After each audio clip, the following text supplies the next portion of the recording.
Megan Rhodes used to be a master at reading people, from strategy meetings and negotiation tables to high-stakes acquisition deals. But now, sitting at Gate 23 of Detroit Metro Airport, she realized there was one person she had never been able to read: her own little daughter. Zoe was signing. Not the simple gestures for hungry or tired that Megan had grown used to, but a chain of intricate emotional signs, something she couldn't understand, not even a little. Before she could open her phone to look it up, a man with kind eyes quietly knelt down beside them. His hands moved fluently, responding to Zoe in the very same language, the language of silence, yet it rang clearer than any spoken word. And then Zoe's face lit up. That glow, that joy. Megan hadn't seen it on her daughter's face for months. They were talking, really talking. The kind of conversation that made the whole world around them disappear, leaving only two souls connected through their hands. Megan froze. She was standing right there, yet she felt as if she were outside her own daughter's world. What was Zoe saying that made her laugh so brightly? And why did this stranger seem to understand her child so effortlessly? In that moment, Megan realized something painful. For 7 years, she hadn't been raising Zoe in the world of sign language. She had been forcing her to live in hers. A world where Zoe always had to slow down, always had to simplify her feelings just so her mother could keep up. But here, with this man, Zoe didn't have to wait. Zoe could simply be herself.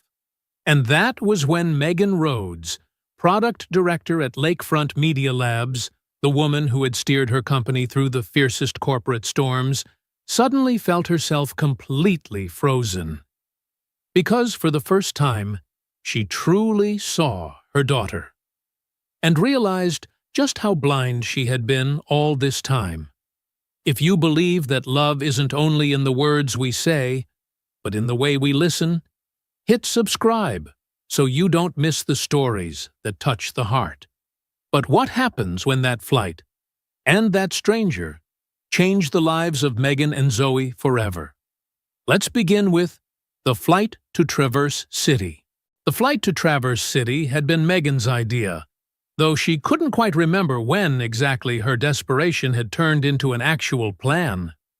Maybe it was after her third therapy session, when the therapist gently said, "You need to meet Zoe where she is, not keep trying to pull her up to where you are." Or maybe it was during the custody mediation, when Scott's lawyer repeated the phrase, "communication barrier," 6 times.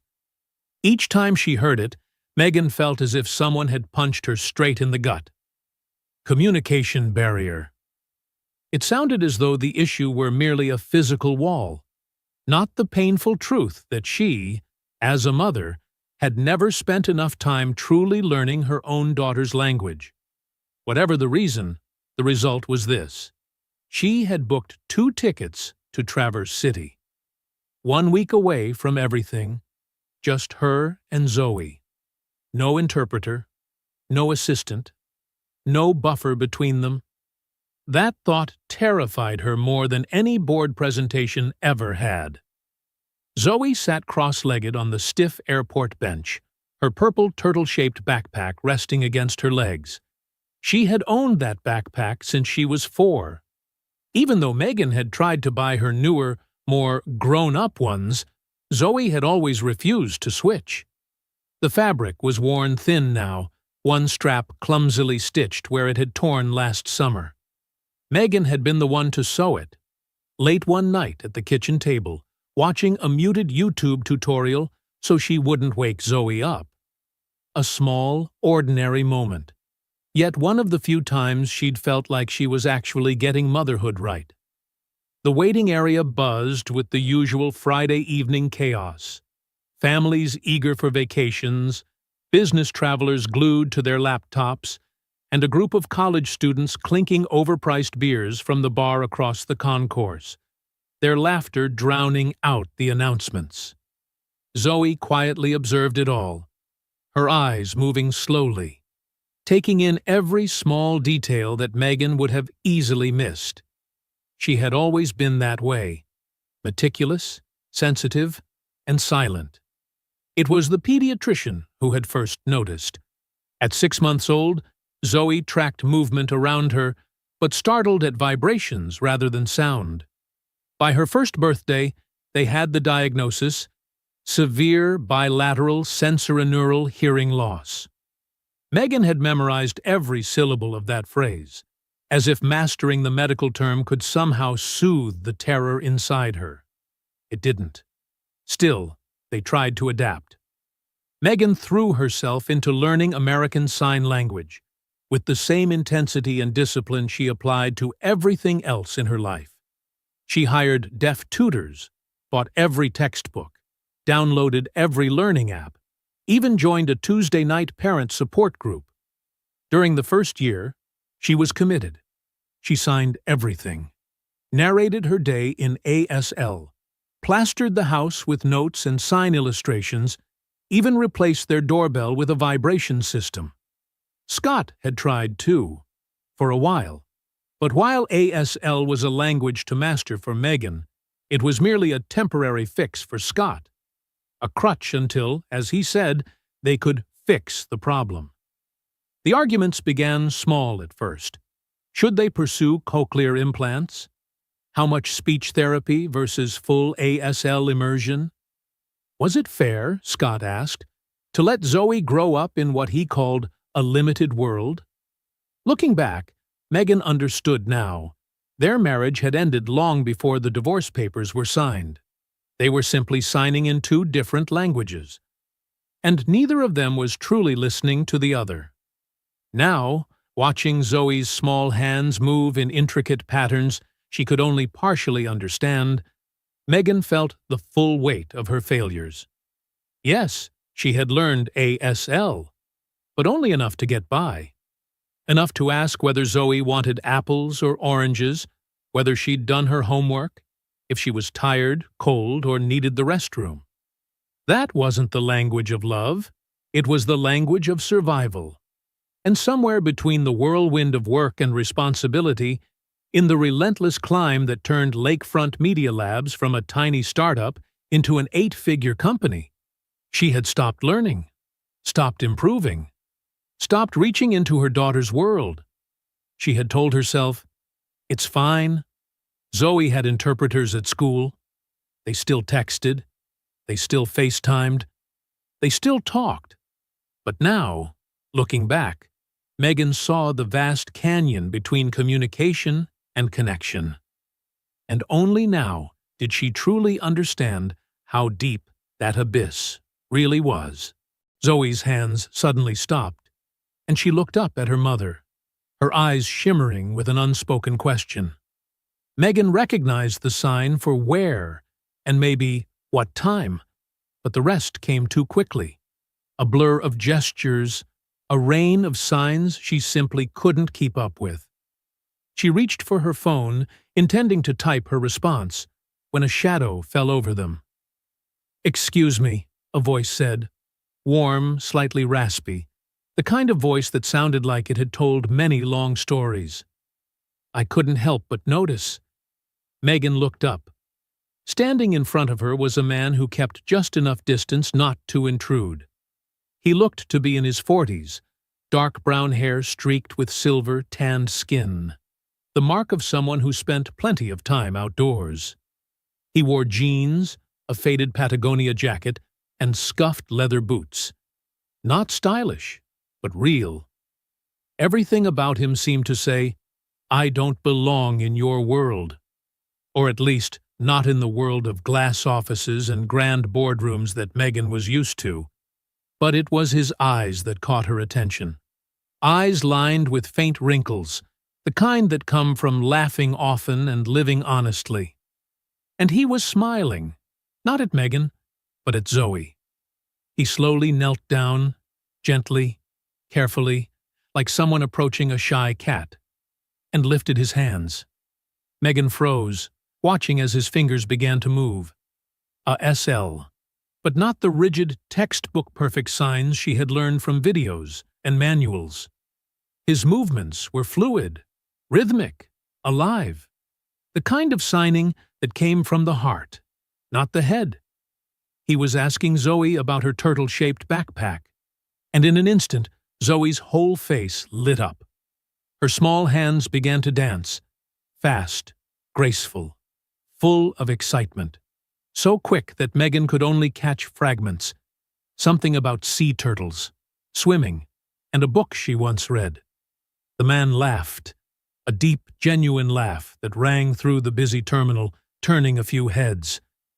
Then he signed something that made Zoe burst into silent laughter, her tiny shoulders shaking, her eyes glowing with pure joy. Something tightened in Megan's chest. When was the last time she'd made Zoe laugh like that? When was the last time they'd truly talked, instead of just exchanging information? The man looked up at her, his smile softening into one of gentle understanding. "Sorry, I should have introduced myself first," he said, switching to spoken English. "I'm James Walker." I saw her signing and thought, maybe I could just say hello. My daughter's deaf, too. He stood and offered his hand. Megan shook it almost automatically, her professional instinct kicking in, even as her thoughts scrambled to catch up. "Megan Rhodes. And this is Zoe, he repeated, signing her name with an easy smile. "That's a beautiful name. It means life." Zoe nodded eagerly and signed a long, animated string of gestures. James raised his brows, his eyes lighting up. "Oh, your mom picked it?" He looked at Megan. "That's a wonderful choice. Life? Something resilient, unbreakable, that always finds a way to survive and grow, even under the harshest conditions."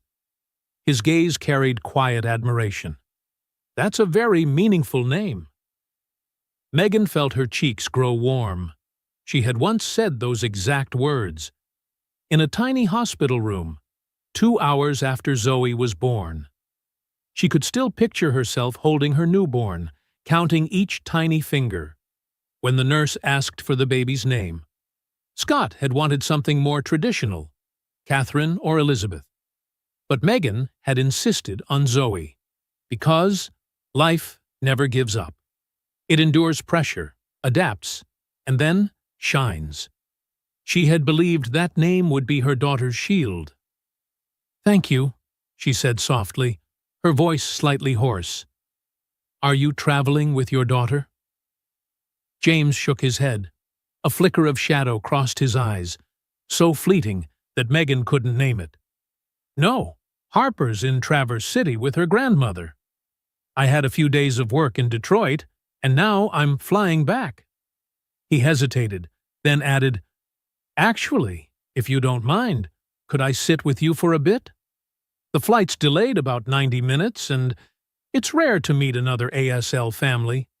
Harper doesn't often get to chat with other deaf kids." Megan should have said no. She didn't know this man. A cautious part of her whispered about strangers. But Zoe gently patted the seat beside her, her eyes bright with hope, signing one simple word Megan understood instantly. "Please." And in James's face, there was something quietly trustworthy. Or maybe, Megan thought, she was simply desperate for anyone.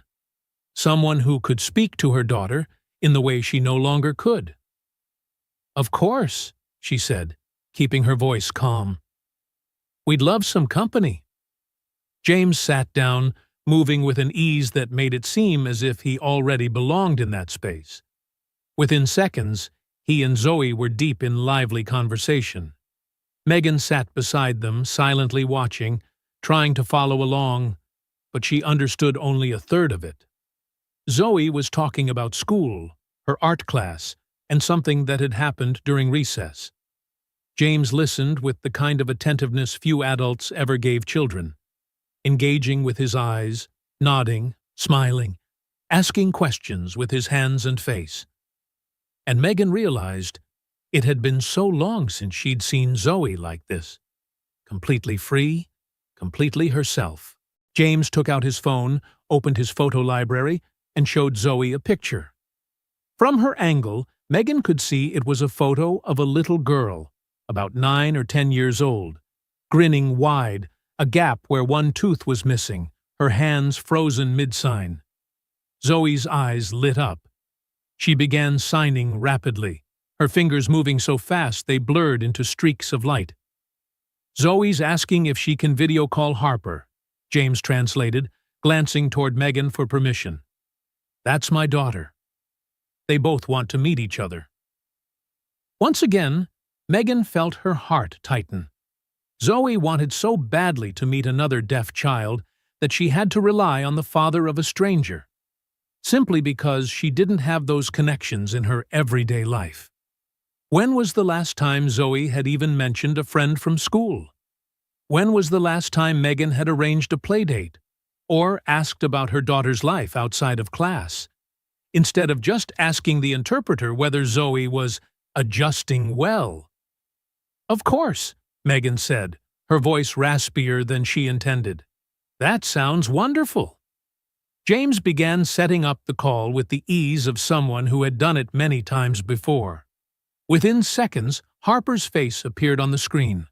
Warm brown eyes, a bright, toothy smile, the spitting image of her father. The moment Harper saw Zoe, her hands started to move. Excited, fast, alive. Zoe responded just as quickly, her fingers flying so swiftly they nearly disappeared. James held the phone steady, occasionally adding a small sign or two, but mostly letting the two girls talk. Megan sat there, watching, witnessing something that felt almost like transformation. This wasn't the Zoe she saw at home. The careful, patient little girl who always slowed down so her mother could keep up. This was Zoe unrestrained. Zoe vibrant. Zoe fully herself. Their conversation went on for nearly 15 minutes. The girls talked about everything. Favorite colors, whether dragons were real, what they wanted to be when they grew up. Then Harper signed something that made Zoe burst into silent laughter, throwing her head back, her whole body trembling with joy. Megan felt her nose sting. Tears welled at the corners of her eyes. She blinked them away quickly, hoping no one noticed. When the call ended, Zoe stayed there, her face glowing like sunlight. She turned to her mother, hands moving fast, her expression vivid and animated. Megan tried to follow, catching only fragments. Friend? Fun? Maybe? Summer. The rest washed past her like waves. She looked to James, her eyes almost pleading. He was still seated calmly, a faint smile on his lips. "She's asking," he translated, "if she can visit Harper this summer. There's a camp for deaf kids in Michigan that Harper goes to every year. Zoe really wants to go." He hesitated briefly, then continued, slower this time. "Zoe also said there aren't any other deaf kids at her school. Just a few hearing classmates who know a little bit of signing." The words hit Megan like a blow. Zoe's school did have a program for deaf and hard-of-hearing students. That was precisely why they'd chosen it. Top-tier equipment, certified interpreters, small classes, an environment where everyone used ASL. But apparently, a program didn't mean a community. Apparently, her daughter had been lonely in ways Megan had never even noticed. "I didn't know," she whispered, almost to herself. "About friends. She never said anything." James looked at her, his voice gentle but firm enough to make her chest ache. "Did you ask?" Megan opened her mouth to argue, then closed it again. Had she ever really asked? Had she ever opened a conversation wide enough for Zoe to feel safe sharing anything real? Or had she just been checking boxes, the routine checklist of a busy parent? School okay? Homework done? Any problems? All questions that could be answered with a simple yes or no. The simplest signs she was sure she knew. she hadn't been talking to her daughter.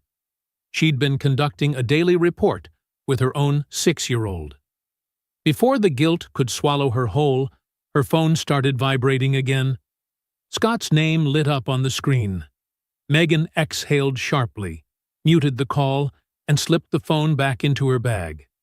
He had been calling and texting all day, ever since she'd told him about the Michigan trip. Not asking permission, just telling him. Because legally, she didn't need his consent for this vacation. She was exhausted from always having to ask permission just to be a mother. The phone buzzed again. Then again. James glanced over, then back at her. His face stayed calm, unreadable, free of judgment. "Sorry," Megan murmured. "My ex-husband. He's not thrilled about this trip." "The Michigan trip?" James asked. She nodded. "He thinks I'm being impulsive. That Zoe needs stability, not adventures." She didn't add the rest. That Scott had accused her of trying to compensate for guilt with grand gestures, that she should stop performing motherhood and focus on truly understanding her child. That he was considering filing for primary custody, because, as he'd said, Zoe deserves a parent who can actually communicate with her. James let out a thoughtful hum. Does Zoe like stability and routine? A question that sounded simple, yet froze Megan where she sat. Did Zoe like routine? She honestly didn't know. Did Zoe like routine? Probably. She ate the same breakfast every morning, followed the same bedtime ritual every night, and carried that old purple turtle backpack everywhere she went. But was that her choice? Or just a habit shaped by the way her mother lived? Was Zoe truly being herself? Or merely becoming the version of herself she thought her mother wanted to see? "I don't know," Megan admitted, her voice barely a whisper. And in that moment, the honesty felt like failure. James didn't respond right away. He looked over at Zoe, who was now bent over her tablet, drawing something with full concentration, the tip of her tongue sticking out slightly. A childish habit Megan had seen countless times, but had never really noticed. When he finally spoke, his voice was low and soft, just enough that Zoe, even if she could hear, wouldn't catch it.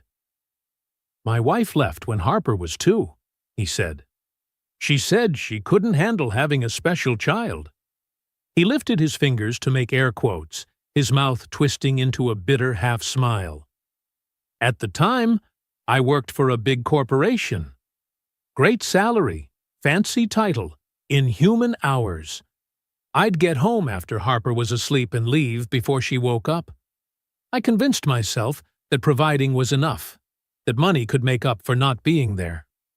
He paused, interlacing his rough hands, squeezing them tight, then releasing.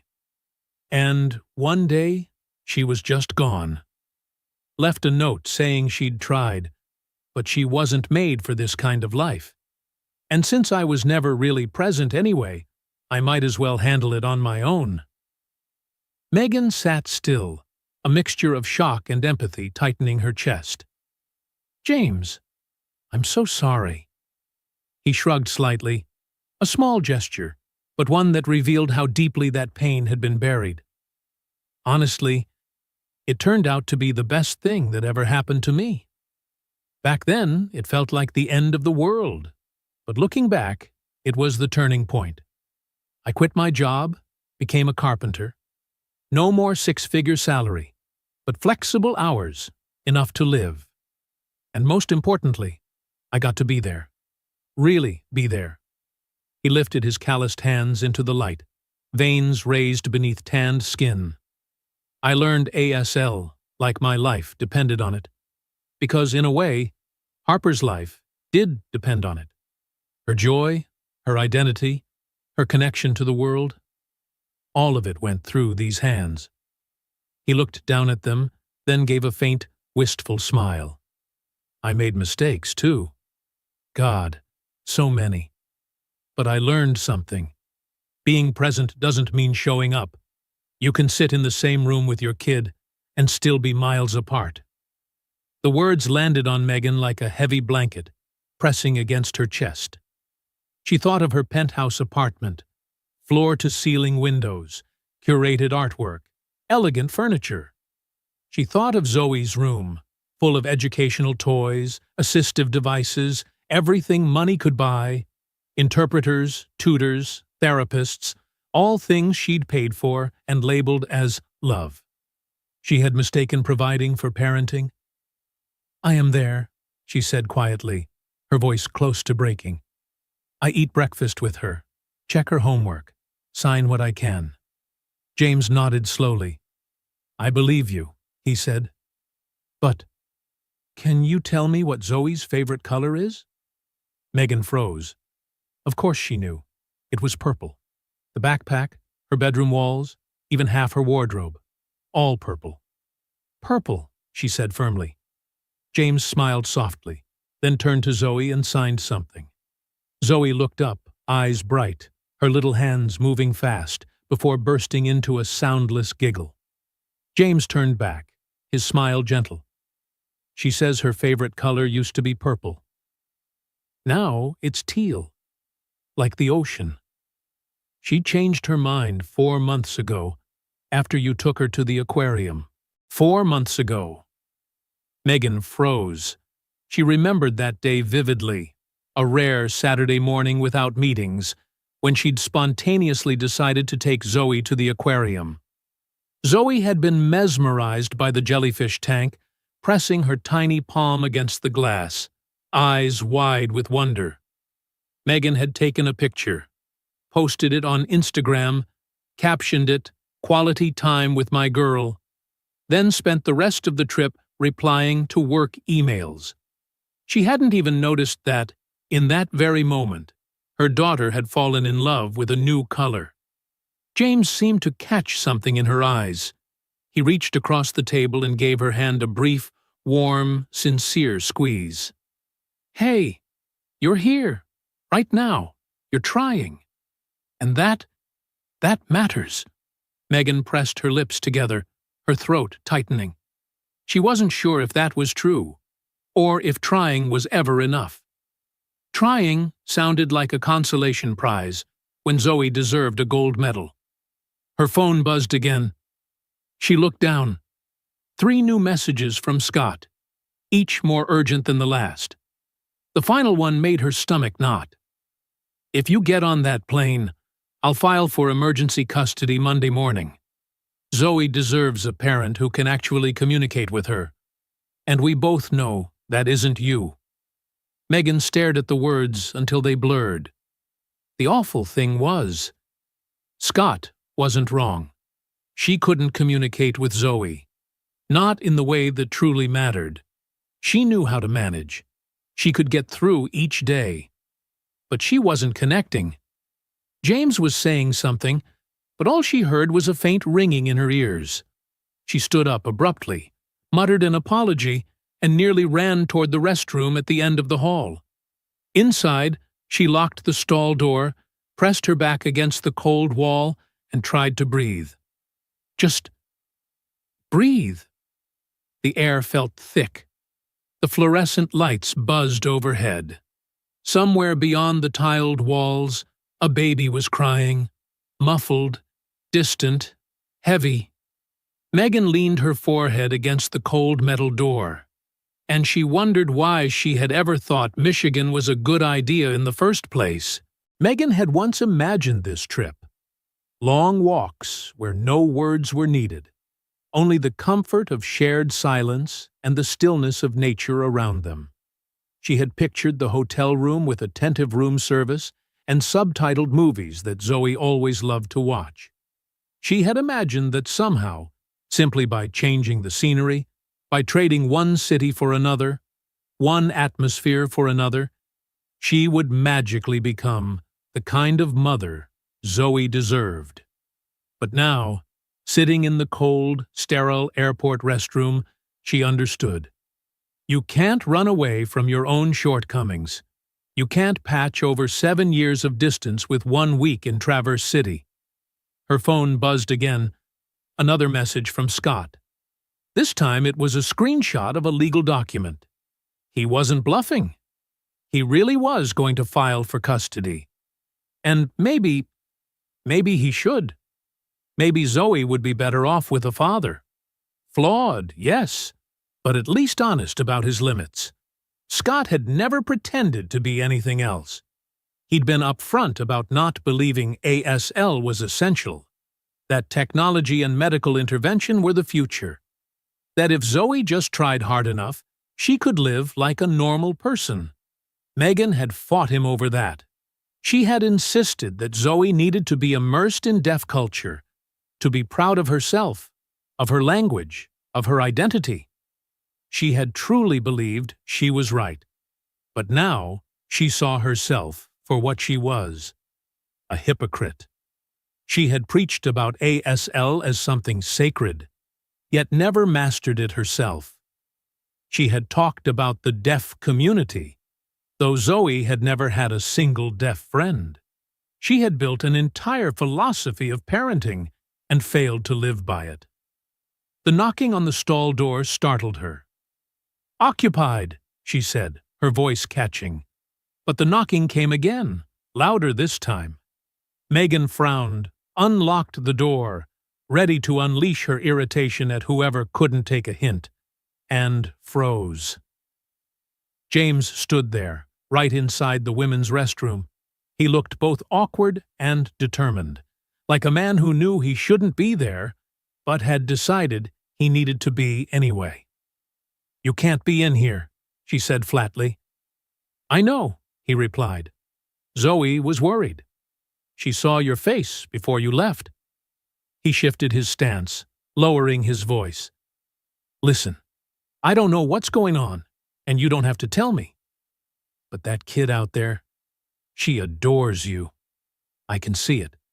The way she looks at you, like you're her whole sky. Whatever you think you're failing at, Zoe doesn't see it that way." Megan laughed, a broken, hoarse sound. "She doesn't see it because she's 6, and I'm all she's got. But she deserves more. She deserves someone who can actually talk to her, who understands when she's happy, scared, or sad. Someone who doesn't need a translation app to speak to her own daughter." The words spilled out before she could stop them. Her dad's right. I'm not enough. I thought love, money, and good intentions were enough. But they're not. Zoe needs someone better than me. James was silent for a long time. A woman entered, froze at the sight of them, blushed furiously, muttered an apology, and backed out. He barely noticed. Finally, he said softly, "Can I tell you something about Harper?" Megan wiped her tears and nodded. "When she was 4, he began, she asked me why I talked funny. My ASL was awful back then. I was learning, but I kept messing up, signing backwards, confusing similar signs, unable to keep up when she got excited." He gave a small laugh, but there was pain beneath it. "I remember panicking, thinking, God, I'm ruining this kid. Harper needs a deaf parent, or at least someone fluent, not me, this clumsy guy who can barely get through a sentence." He paused, gaze distant. "Then I apologized to her. I told her I'd try to learn faster. And you know what she said?" He smiled faintly. "She said, 'Daddy talks with his heart.' That's my favorite language." Something cracked open in Megan's chest. Her voice trembled. "Zoe deserves someone who can speak with both heart and hands." "Maybe," James said, nodding gently, eyes warm. "Or maybe she just needs someone who's willing to learn, to keep learning, to never quit, to stay even when it's hard. Kids don't need perfect parents, Megan. They need present ones, the kind who stumble, fall, and get back up, because they believe their kids are worth it." He stepped back, one hand on the door, checking that the hallway outside was clear. "That flight to Michigan, that is the effort. Don't let fear, or guilt, or your ex's threats Convince you it doesn't matter. With that, he opened the door, murmured an apology to the woman still waiting, and disappeared down the hallway. Megan stood there, motionless. She looked at herself in the mirror. Mascara smudged, designer blouse wrinkled, the reflection of a woman who had once believed she had control over everything, now slowly unraveling. But somewhere in that reflection, something new flickered. Fragile, but real. She looked like someone who had lost her way. Or maybe, someone who was finally starting to find it again. Megan drew a deep breath, splashed cold water on her face, straightened her blouse, and walked out of the restroom, back toward gate 23, where Zoe was waiting. When Zoe saw her mother return, her whole face lit up, like the sun breaking through gray clouds. She signed rapidly, her small hands fluttering in worry and relief. Megan tried to follow. She caught the signs for okay, Mom, and maybe sad. She knelt in front of the chair, bringing herself level with her daughter, meeting those deep, dark eyes. Eyes that always watched, always read the world in silence, and had always been waiting for something from her mother. Megan lifted her hands and began to sign, slowly, deliberately, each word handled like something fragile and precious. I'm okay. I love you. I'm sorry. Zoe's tiny hands rose to respond, her movements patient and gentle enough to make Megan's heart ache. I love you too. Don't be sorry. You're here. Just a few signs. But they carried an entire world of forgiveness. Megan pulled her daughter into her arms, breathing in the strawberry scent of her shampoo, the warmth of her small, familiar body. Zoe wrapped her arms around her mother's neck, holding tight, as if afraid that letting go would make her disappear. And in that moment, no words were needed at all. When they finally drew apart, Zoe tugged at her mother's sleeve and pointed to the tablet on her lap. On the screen was a drawing, vibrant, detailed, full of color. 3 people, a woman, a man, and a little girl, with a purple turtle backpack. Above them, in uneven but clearly written letters, were the words, "My new friend, his daughter, and me." Megan felt her throat tighten. "It's beautiful, sweetheart," she said softly, then signed it again, slowly, carefully, just clear enough for Zoe to understand.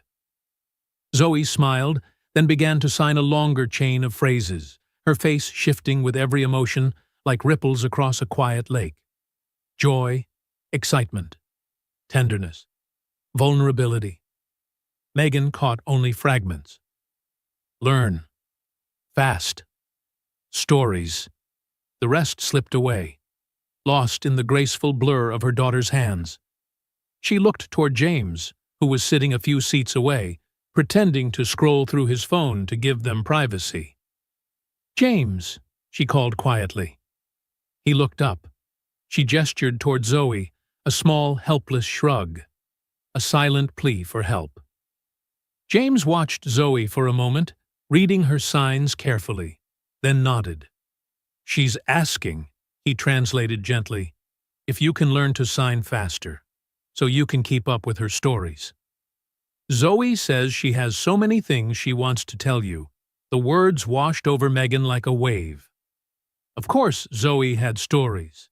Every child did. Dreams, fears, moments of wonder and laughter, the tiny things that made up a childhood. But Megan had missed all of them. Not because Zoe didn't want to share, but because she'd never created the space for her daughter to do so. "Yes," Megan said softly, her voice trembling but certain. She lifted her hands, signing carefully, clearly, one word at a time. "Yes, I will learn. I promise." And this time, she meant it. Not as a task to complete, but as a bridge to build. Not with intellect, but with heart. Zoe signed again, quick and eager. Megan understood only half, but instead of nodding and pretending, as she used to, she gently touched her daughter's hand and signed, "Slower. I want to understand," and Zoe's face lit up, not because her mother understood, but because her mother wanted to, because for the first time, she wasn't pretending. Zoe signed again, slowly, clearly, patiently. She was teaching her mother. Not for the first time, but for the first time, her mother was truly listening. "I want," Zoe signed carefully, eyes never leaving Megan's, "to tell you about Harper." Megan smiled. Tears welled again, but this time they came from joy, not sorrow. She signed back, "I want to listen." And Zoe began to tell her story, slowly, bit by bit. Whenever Megan frowned in confusion, Zoe stopped and explained with soft, graceful movements. Megan listened, not as a mother fulfilling a duty, but as a mother who truly wanted to understand her child.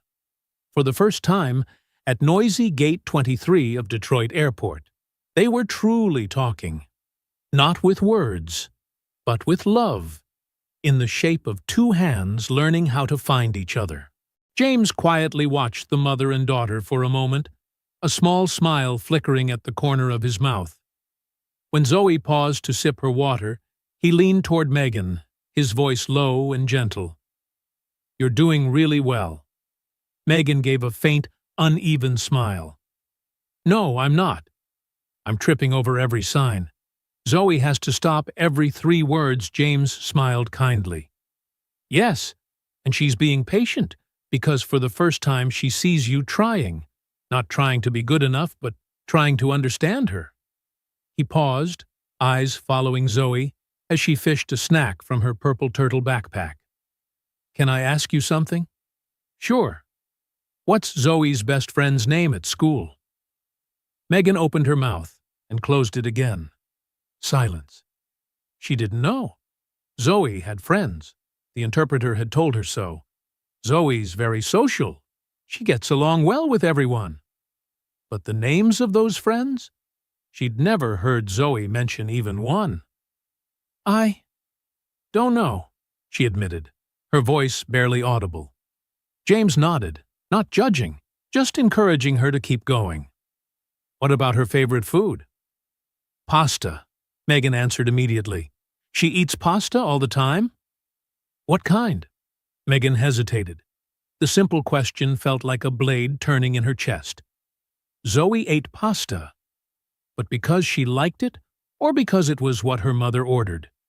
Because it was quick, easy, and didn't require much conversation? She took a shaky breath.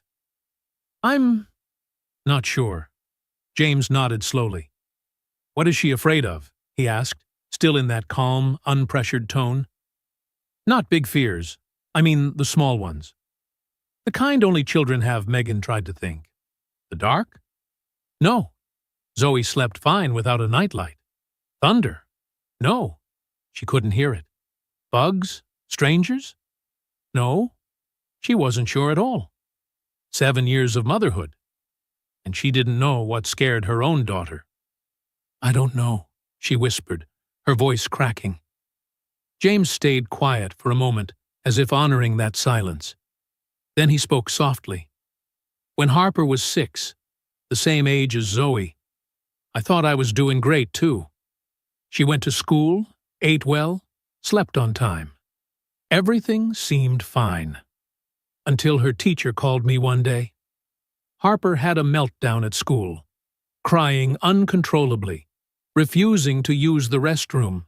He looked down at his rough, calloused hands. Turns out, she was terrified of automatic toilets. The sudden flush, the vibration, the unexpected splash. It scared her. She never knew when it would happen, so she just held it in. For 2 years. 2 years, Megan. And I, the dad who thought he was always there, had no idea. "She didn't tell you?" Megan asked softly. "I asked her that too," he said, smiling sadly. "She said, 'I thought every kid was scared of those. I thought I just had to be brave.'"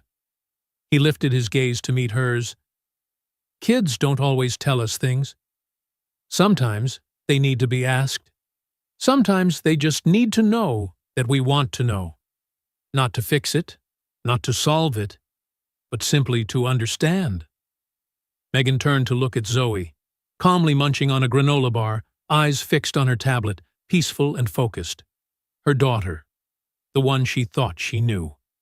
The one she'd provided for, protected, loved. And yet, she realized now, she didn't know her at all. "How do I even start?" she asked, her voice trembling. "How do I learn my own child again?" James smiled, his eyes soft like late afternoon light. "The same way you learn any language. One word at a time, one conversation at a time. And don't be afraid to get it wrong." He nodded toward Zoe. "She's the most patient teacher you'll ever have. She already knows you want to learn. Now you just have to show her you're ready to be the student." Megan took a deep breath, then gently touched Zoe's shoulder. The little girl looked up, eyes curious. Megan signed slowly, each movement deliberate and careful. "I want to learn. Will you teach me?" Zoe's face lit up as if someone had switched on a light inside her. She nodded eagerly, then started signing, but stopped halfway, remembering her mother needed a slower pace. Zoe signed one word, waited. Megan copied it. Zoe nodded, grinning. Another word. This one Megan recognized. "Friend." She repeated it, a bit clumsy. Zoe clapped, her smile spreading wide. Then she signed something more complex, breaking it into smaller parts when she saw her mother hesitate. James watched them, his eyes softening, a quiet mix of hope and faith. "Hey," he said after a moment. "Harper and I live near Sleeping Bear Dunes. It's not far from Traverse City. If you two have time this week, maybe we could meet up. Let the girls play together?" Megan looked up, surprised. "Are you sure? I wouldn't want to intrude." "You wouldn't," James interrupted gently, smiling. "Harper would love it. She doesn't get many deaf friends visiting. And—" he paused briefly. "Sometimes it helps to have someone who's already walked this road. Not to tell you what to do, just to remind you you're not alone." Megan swallowed hard, her throat tight. "I'd like that. Thank you." James took out his phone. "Want to exchange numbers?" They entered their contact information, and just then, the airport speakers crackled to life. "Flight 237 to Traverse City is now boarding all passengers." Around them, travelers began gathering their bags and lining up as usual. James stood, offering his hand. "Looks like we're on the same flight." Megan took it. The calloused, warm, steady hand. "Looks like it." Zoe slipped on her turtle backpack, her tiny hand sliding into her mother's. The three of them walked toward the gate. An unlikely trio, bound together by language, patience, and something quietly beginning to grow. As Megan handed over her boarding pass, her phone buzzed again. Sender, Scott. Almost certainly another threat, another demand, another reminder that she was doing it wrong. She silenced it, didn't look, slipped the phone into her pocket. For the next week, she would answer no calls. For the next week, she would simply be a mother, learning to listen not with her ears, but with her heart. The plane lifted off the runway under the golden sunset of Michigan. Amber light poured through the window, bathing the cabin in a warm, honey-colored glow. Zoe pressed her face against the glass, eyes wide as the world below shrank, houses turning into tiny squares, roads into glowing threads that wound across the fading earth. Her small hands began to move, dancing through the air, telling her mother about the clouds, the birds, the little cars still crawling far below. Megan sat beside her, quietly watching. Not just looking at the movements, but seeing them. Not just noticing the shapes of her daughter's hands, but trying to feel the meaning behind them. She recognized a few familiar words. White, cotton, probably talking about clouds. Then fly. Then a new sign she didn't know, one that she guessed meant free. After that, Zoe pointed downward, signing a long, flowing stream, too fast for Megan to catch more than fragments. She could have nodded along. She could have smiled and pretended to understand, like she'd done thousands of times before. But this time, she didn't. This time, Megan gently touched her daughter's hand. Not to interrupt, but as an invitation. She signed slowly, each word distinct and careful. Slower. I want to understand everything. Zoe turned, eyes wide in surprise. Then, slowly, something appeared on her small face. First confusion, then hope, and finally, pure joy. She nodded, began again. This time, slower. This time with the kind of patience no 6-year-old should have to learn, but Zoe had, from too many times waiting for her mother.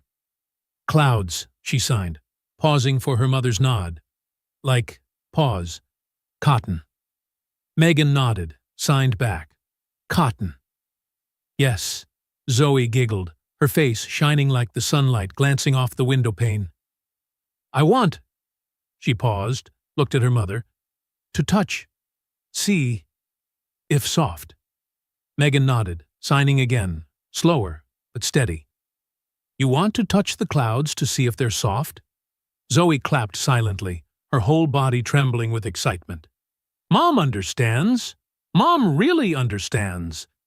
She kept signing, faster now, with growing confidence, talking about wanting to fly like birds, about imagining people who lived on clouds, about a picture she'd once drawn in class. A city in the sky. Megan didn't understand everything. She missed signs, fumbled others, but this time she asked. And Zoe, with the patience of a child who had waited her whole life to be understood, taught her again. Across the aisle, James watched quietly. When Megan glanced up, he gave a small nod, a look that said, without words, "You're doing it right. Keep going." Megan smiled back, and she thought, maybe, just maybe, for the first time in her life, she truly was. 20 minutes later, the beverage cart rolled down the aisle. Zoe tugged at her mother's sleeve, signing, You tired? Megan thought about it. Yes, she was tired. Her head tight like a drawn string, eyes burning from the effort, hands trembling from keeping up with every movement. But it wasn't the exhaustion of defeat. It was the good kind, like muscles being used the way they were meant to be, like a mind stretching into new space. She smiled and signed back. No, I'm happy. For the first time in her life, she signed a sentence she hadn't rehearsed, hadn't looked up, hadn't practiced in front of a mirror. She spoke from her heart, not her head. I love talking with you. Zoe froze for a moment, eyes softening. She reached out, took her mother's hand, not to sign, just to hold it. They sat like that, side by side, gazing through the window as the sky shifted from gold to violet, then slowly into night. After a while, Zoe lifted her hands again, signing, Can I ask something? Of course. Zoe bit her lower lip, eyes shining with both hope and hesitation. Can we meet Harper? For real? Megan nodded without hesitation. Yes, I'll call James as soon as we land. Zoe smiled, then signed again. Slower this time, more careful. And the summer camp? For deaf kids? Megan remembered what James had said. A summer camp Harper went to every year. A place where kids like Zoe could play, learn, belong. She thought of all the times she had said no. No to deaf community events. Too busy. No to parent groups. Afraid of being judged. No to opportunities to connect. because she was scared to face her own inadequacy. She had said no so often that she'd forgotten how to say yes. She took a deep breath, then signed, "Yes. We'll look into it. If you want to go, you'll go." Zoe squealed silently, throwing her arms around her mother's neck, hugging tight. Megan felt her daughter's small body tremble. Maybe from laughter, maybe from tears, maybe both. When Zoe looked up again, her eyes sparkled. She signed a quick, excited string of words. Megan caught only a few, but enough to understand. "Thank you." "Mom." "Happy." Megan smiled, tears spilling freely down her cheeks. She signed back, her voice thick with emotion. "I'm happy too." And for the first time, it wasn't a lie. A flight attendant passed by, handing out snacks as the cabin lights dimmed. Zoe leaned her head against her mother's shoulder, her tablet resting quietly on her lap.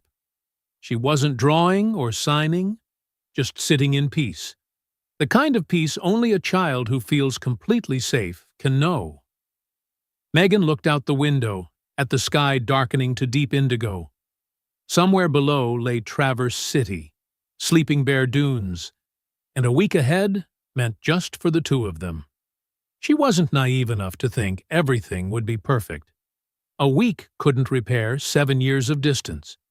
She would still stumble, still miss things, still need Zoe's patience. But this time, she wouldn't pretend. This time, she would ask. And maybe that was all Zoe had ever needed. Not a perfect mother, but one who truly tried. The plane began to descend. Megan's ears popped from the pressure change. She turned to Zoe, who was half asleep, but still aware enough to feel the shift. Megan gently touched her daughter's shoulder and signed, "You okay?" Zoe smiled, nodded, then signed back. 3 simple words. "Okay." With Mom, 3 words. But for Megan, they meant the beginning of everything new. The plane touched down with a gentle jolt. Cabin lights flicked on, and the usual rustle began, seat belts unclicking, overhead bins opening, passengers eager to stand and queue in the narrow aisle. Megan didn't rush. For the first time in a very long while, she wasn't thinking about the next meeting, the unread emails, or the endless to-do list. She was here, with Zoe. The little girl pressed her face to the window, trying to see the runway lights through the dark. When the plane came to a full stop, she turned and signed, "We're here." "We're here," Megan signed back. But in her mind, those words meant more. Not just arriving in Traverse City, but arriving at a new beginning. Arriving at a way of living where she would stop running, and finally, start staying. They waited patiently as the rows ahead of them filed out. James stood, pulled his duffel from the overhead bin, and looked back. "Got a ride arranged?" "I'm renting a car," Megan said. He hesitated for a second. "If you'd like, I can give you a lift." "I'm passing through Traverse City on my way back to Sleeping Bear Dunes. We can set up a time for Harper and Zoe to meet." Megan knew she should probably refuse. They'd only met a few hours ago. But sometimes, strangers stop being strangers the moment they see you at your most vulnerable, and choose not to look away. "We'd appreciate that," she said. Outside, the Michigan night was crisp and dry, scented faintly with pine and the cool breath of Lake Michigan somewhere beyond the hills. Overhead, the sky shimmered with more stars than she'd seen in Detroit. Stars that city lights could never hide here. Zoe tilted her face upward, lips parted in awe. She began signing rapidly. "Many, bright, and maybe beautiful." "Yes," Megan signed back. "Beautiful." In James's old pickup, the worn leather seats smelling faintly of sawdust and cedar, Zoe quickly fell asleep in the back, her head resting against the window. Megan watched her through the rearview mirror. Streetlights flashed across the child's peaceful face, painting it with thin blankets of gold. She looked simply like a child again, free from the constant effort of slowing herself down, of making her feelings easier for others to grasp. "You're doing something brave," James said quietly, eyes on the road. "Coming here. Admitting you don't know how. Being willing to learn." "I don't feel brave," Megan confessed. "I feel scared, like I've wasted too much time, and now I'm racing the clock." "You are racing it," James said, not to comfort but to be honest. "None of us get back the time we've lost. But we do get to decide how to use what's left." He paused, his voice steady in the hum of the tires. "Harper's 12. 6 more years, and she'll be off to college. I count the days, not because I want her gone, but because I want to be sure I don't waste any. Every breakfast, every talk, even every argument matters, because they're finite." Megan swallowed hard. "Zoe's 6. You've got 12 years, he continued. "It sounds long, but it'll go faster than you think." "So where do I start?" Megan asked quietly. "There's so much to learn. ASL, deaf culture, the community. Things I should have known years ago." James smiled faintly in the dark. "Start tomorrow. Wake up and ask Zoe what she wants to do. Ask like you mean it. Not to confirm your plan, but to hear hers. When she answers, listen. Really listen. If you don't understand, ask her to slow down, to show you again. And when she shares something, put the phone down." He glanced toward her. "Language isn't just words, Megan. It's attention. It's priority. It's saying to someone, 'You matter enough for me to struggle through this.'" The truck pulled up in front of the small Bayview hotel she'd booked. Zoe was still sound asleep, breathing softly. "Thank you," Megan said, "for everything. Not just the ride." "We're friends now," James replied with an easy grin. "Friends do that." "Oh," Harper just texted. "She wants to know if Zoe's free tomorrow to go to the beach. Just a walk, nothing big, so they can hang out." Megan thought of the itinerary she'd built. Museums, guided tours, dinner reservations, all the things she used to fill the silence, to avoid confronting the truth that she didn't know how to simply be with her daughter. "We'd love that," she said. And this time, she meant it. Inside the room, Megan helped Zoe change into pajamas. The child stirred halfway through, eyes half open with sleep. As she pulled the blanket up, Zoe signed something. Slow, drowsy, barely readable in the dim light. But Megan was certain she understood. "I love you too," she signed back. Zoe smiled, eyes closing, body turning toward the warmth. Megan sat on the opposite bed, watching her daughter sleep. She picked up her phone. 57 unread messages, 23 missed calls.